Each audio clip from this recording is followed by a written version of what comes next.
Today, we're discussing a common issue many iPhone users face: how to recover deleted call history. If you've accidentally lost your call logs, don't worry, I'll walk you through some effective methods to restore them. Let's dive in. First off, let's check if you have a recent iCloud backup that includes your call history. Open your phone settings, tap on your name, tap on iCloud, and go to Manage Storage. Look for your device under Backups.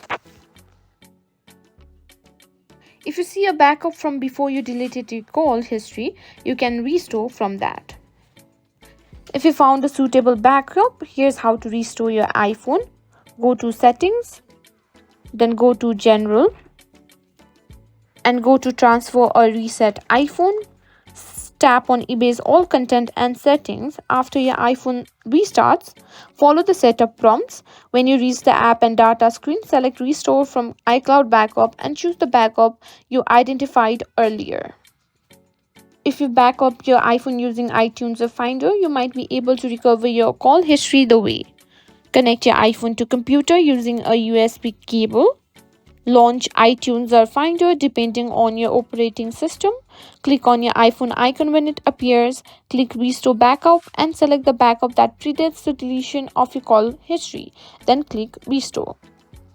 And that's it. You've learned how to recover deleted call history on your iPhone.